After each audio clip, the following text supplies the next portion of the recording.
Selamat pagi saudara-saudaraku yang dikasihi Tuhan Yesus Kristus. Senang berjumpa dengan saudara-saudara. Perjumpaan di dalam firman Tuhan. Firman yang mengubahkan hidup kita sehingga kita tetap hidup di dalam kebahagiaan. Saudara-saudara, tentu banyak pergumulan, suka dan duka kita lewati selama kita menjalani di dalam kuasa Tuhan. Kita tidak luput dari kebahagiaan pun di dalam duka cita. Saudara-saudaraku, inilah firman Tuhan yang akan kita dengarkan pada hari ini. Salam jumpa dan jumpa lagi saudara-saudaraku yang dikasihi Tuhan Allah di dalam Yesus Kristus. Perjumpaan di dalam firman Tuhan. Sebelum mendengarkan, marilah kita berdoa. Damai sejahtera Allah yang melampaui segala akal, itulah kiranya menyertai saudara sekalian di dalam Kristus Yesus Tuhan kita. Amin. Firman Tuhan saudara-saudara dari Yeremia pasal 1 ayat 5, saya akan bacakan. Inilah firman Tuhan. Sebelum aku membentuk engkau dalam rahim ibumu, aku telah mengenal engkau. Dan sebelum engkau keluar dari kandungan, aku telah menguduskan engkau. Aku telah menetapkan engkau menjadi nabi bagi bangsa-bangsa. Saudara-saudaraku yang dikasihi Tuhan Yesus Kristus, firman Tuhan yang kita dengarkan adalah pemanggilan Tuhan terhadap Yeremia, agar Yeremia menjadi nabi bagi bangsa-bangsa. Namun, ketika Tuhan memanggil, Yeremia sempat menolak, sempat keberatan. Tetapi akhirnya Yeremia mengatakan, Tuhan, engkau terlalu kuat bagiku. Engkau membujuk aku sehingga aku mau engkau bujuk. Oleh karena itu, aku menerima panggilanmu dan aku mau memberitakan rencana Tuhan. Itulah peristiwanya saudara-saudara. Dan di akhir perjalanan, kita tahu dari kitab Yeremia, ternyata pemanggilan Tuhan terhadap dia sebagai nabi menghadapi tantangan yang berat. Sampai-sampai Yeremia berkata, ternyata rencanamu yang saya beritakan, firmanmu itu menjadi celah, menjadi cemooh terhadap aku. Itulah reaksi dari bangsa umat Tuhan ketika Yeremia memberitakan firman Tuhan. Isi firman Tuhan yang disampaikan Yeremia pada awalnya mengatakan, bertobatlah, kalau tidak hukuman Tuhan akan datang dari suatu bangsa yang baru, yang kuat, yang akan menghancurkan umat itu. Tetapi umat saudara-saudara tidak mau mendengarkan nubuatan dari Yeremia. Akhirnya hukuman harus berlangsung.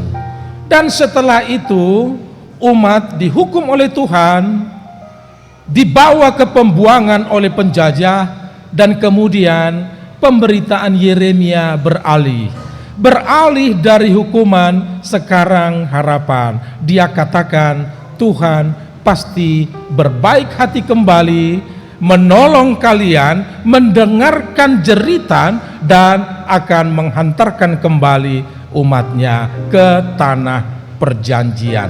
Itulah inti pemberitaan. Dan yang penting bagi kita pada saat ini, saudara-saudara, bagaimana Tuhan begitu yakinnya terhadap pilihannya, yaitu Yeremia. Dan yang saya ungkapkan isi dari kitab Yeremia untuk membuktikan ternyata di kemudian hari memang Tuhan tidak salah pilih. Memang Tuhan memilih yang tepat. Pantaslah firman Tuhan berkata, sebelum aku membentuk engkau di kandungan ibumu, aku telah mengenal engkau. Ini tidak masuk akal. Yeremia belum ada, belum terbentuk di kandungan ibunya, tapi Tuhan sudah mengenal.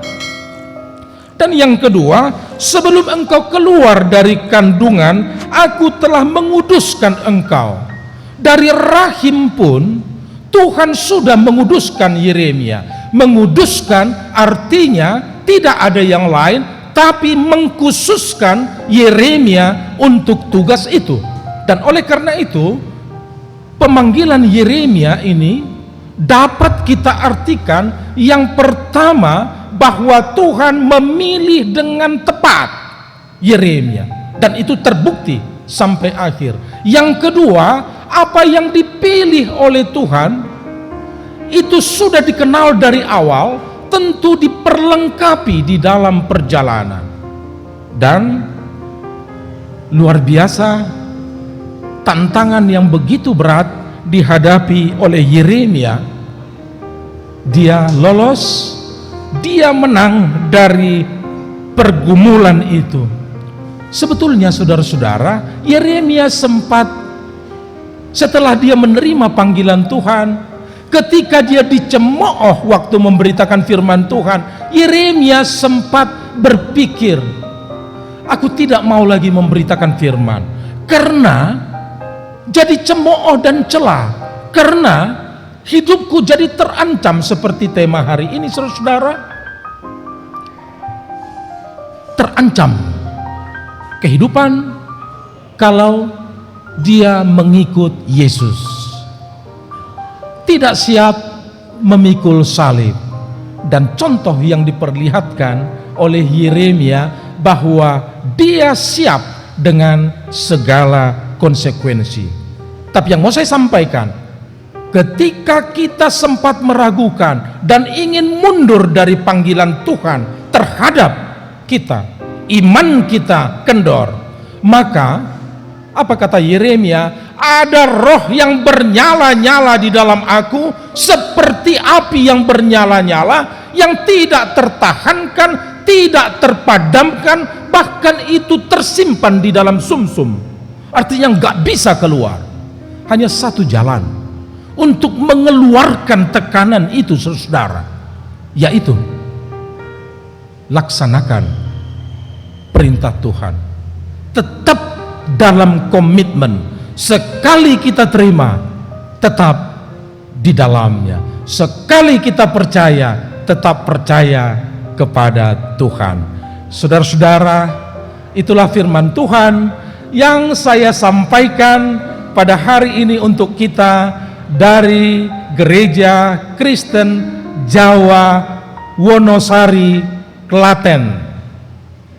Kebetulan saya beribadah pada hari ini, hari Minggu, di gereja ini pas ada kegiatan gereja Riyoyo Unduh-Unduh, yang bagi gereja kita sepertinya pesta gotilon, pesta panen, di mana warga jemaat membawa hasil panen yang sudah diberkati oleh Tuhan selama ini.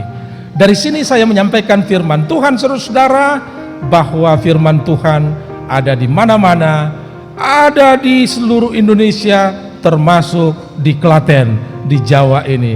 Dan saya membawa firman Tuhan untuk seluruh warga jemaat, sebetulnya untuk siapa saja yang mendengarkan ini, spesial dari Gereja Kristen Jawa Wonosari, Klaten.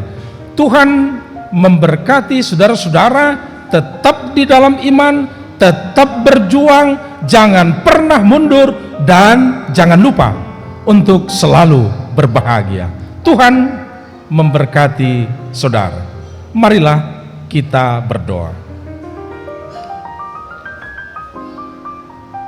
Terima kasih Bapa, kami bersyukur kepadamu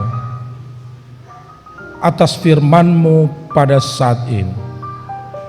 Berkati seluruh jemaat di tempat ini, juga para pelayan termasuk keluarga pendeta, dan berkati semua orang yang mendengarkan firman-Mu dari channel YouTube ini.